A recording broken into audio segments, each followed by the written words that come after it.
Assalamualaikum and good morning for everyone. We are from Group 2 and today we would like to present our infographic for about Poison Act 1952. Before we go to further, I will introduce our group members. For the first, my name is Muhammad Taufik bin Yusri. My name is Afiq Hakim bin Muhammad Nazir. My name is Shaidah Narinadra binti Sa'ab Jalil. My name is Naisha binti Muhammad Bardi. My name is Iziana Suha binti Roslan. My name is Siti Zahra binti Trinity. For the first, we go to the introduction. The introduction is this act is important Malaysian law that was enacted to regulate and control all activities involving poisonous substances. So it means it cover all range activity like importation, possession, manufacture, compounding, storage, transportation, and others. So the main purpose of this act is to protect public safety and public health, as well as to prevent the misuse of dangerous substances that could cause harm to individual and society.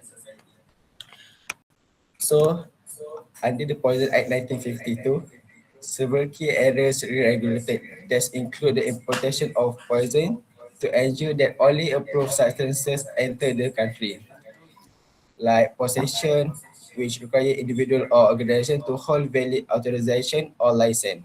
So this act also regulate the manufacture and compounding of poison to ensure compliance with safety standard.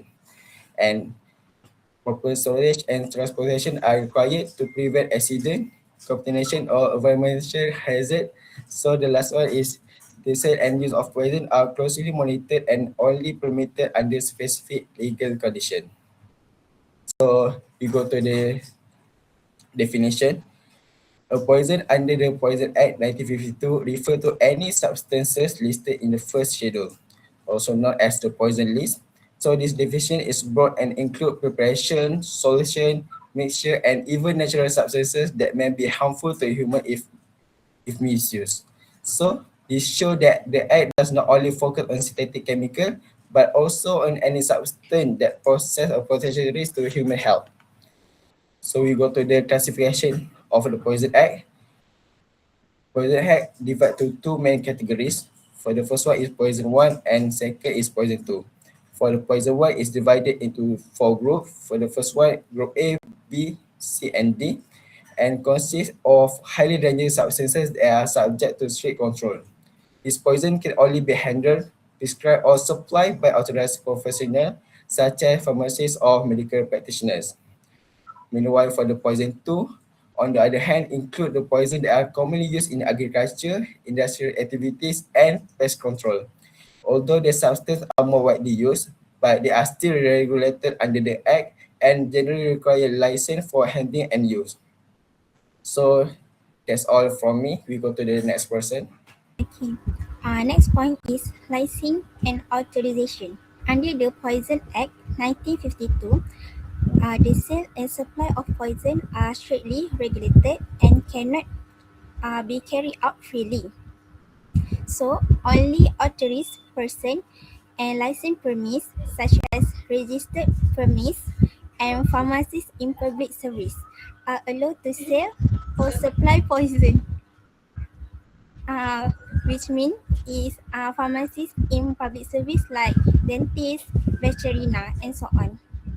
So, for the type of license required, to have a valid license must be obtained from the licensing authority under the Ministry of Health Malaysia. We have pharmacy division and poison board. For example, is schedule poison selling license and poison storage and supply license. For the license requirement, we have two, permits and license. For the permits must have secure storage and be operated by a qualified person. For the license is usually valid for a period of 1 year and must be renewed annually before it's expired to ensure continued compliance with the law. If the license fail to comply with this condition, such as improper storage, poor record keeping, or unsafe handling of poison, the license may be suspended or cancelled by the authorities.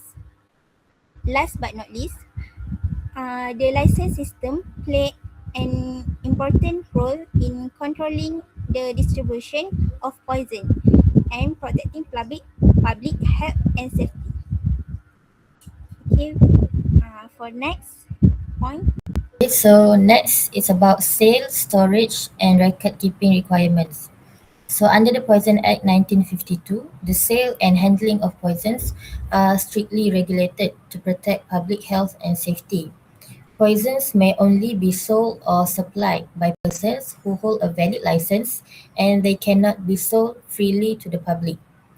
The Act also places restrictions on who can purchase poisons, the quantity that may be sold, and also the purpose of the purchase.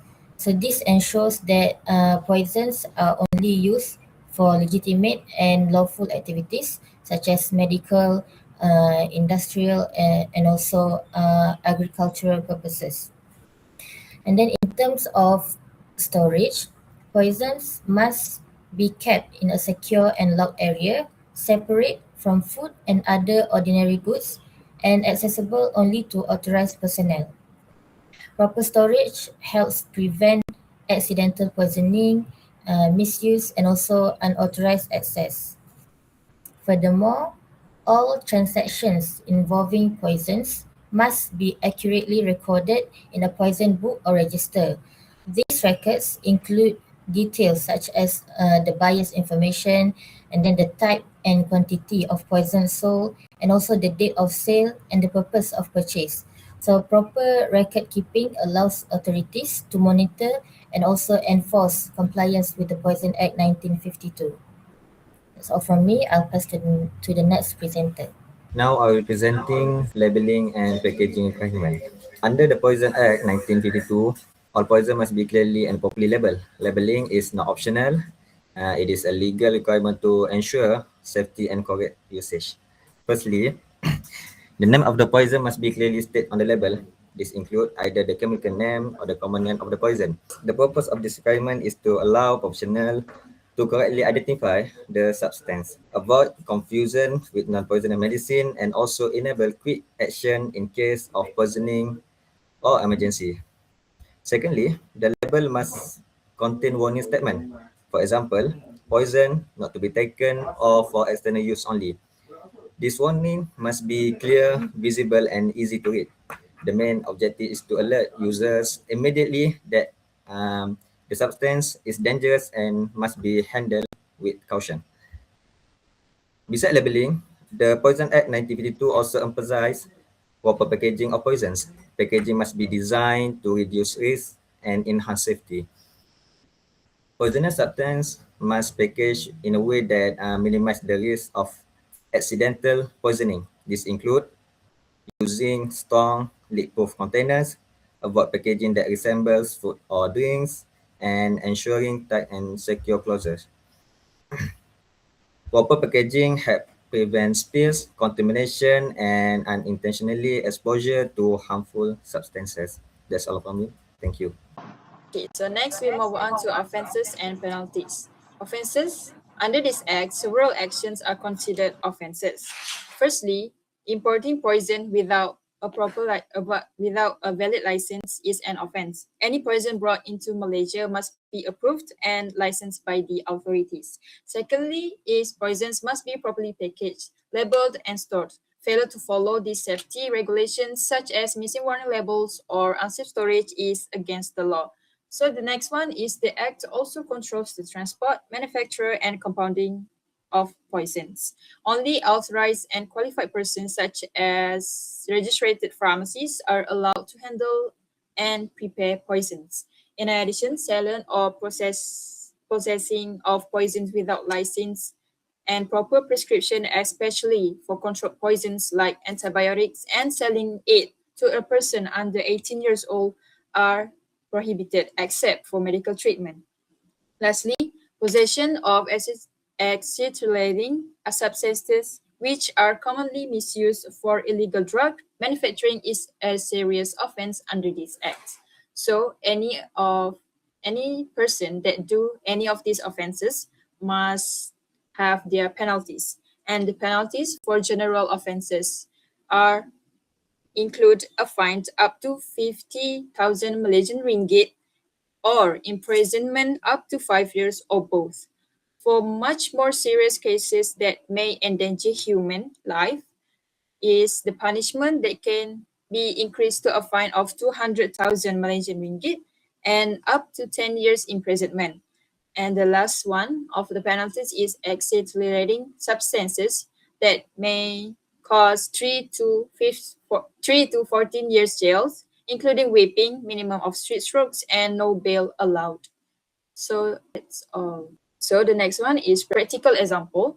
Some common real-life examples, including selling antibiotic without prescription, importing chemicals without approval, selling rat poison online illegally, storing poisons without warning labels, unlicensed person mixing chemical products, selling poisons to teenagers.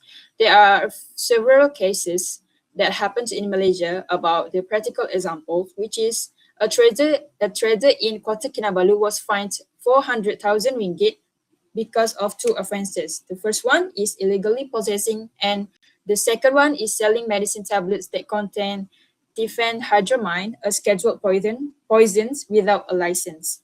The second case was happened in Sarawak, in Cebu.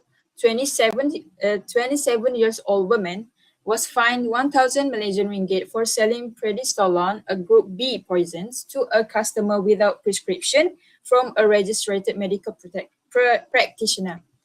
And the last cases was a man from Selangor was fined 1,100 Malaysian ringgit for possessing poison that was transported in packaging that did not meet the Act's requirement. So I will pass to the next point. Okay. Moving on, despite the comprehensive provisions of the Poison Act 1952, several challenges continue to affect its effective enforcement. One key challenge is the lack of awareness and understanding of the law, especially among small-scale sellers and users. For example, a small agricultural supplier may sell pesticides to farmers without explaining proper uses, storage, or legal restriction, not realizing that these substances are classified as poisons under the Act. Another significant challenge is illegal or unlicensed sales. In some cases, poison may be sold through online platforms or informal channels without proper license. For instance, industrial chemicals could be sold without verifying the buyer's identity or intended use, increasing the risk of misuse, environmental damage, or accidental poisoning. Poor record keeping also remains a major issue. As an example, a pharmacy might fail to accurately record the buyer's details, quantity sold, or purpose of purchase in the poison register. To address this challenge, best practice must be strengthened. First, continuous staff training is essential to ensure employees understand legal requirements and safe handling procedures. Second, regular audits and inspection help identify non-compliance early and promote accountability. Third, the implementations of clear standard operating procedure (SOPs) ensure consistency in storage, labeling, sales, and documentation. By adopting these practices, organizations not only comply with the law but also actively protect public safety. In conclusion, the Poison Act 1952 served as a crucial legal mechanism in protecting public health and safety. The Act ensured that poisons are carefully regulated from licensing and labeling to storage and sales controls.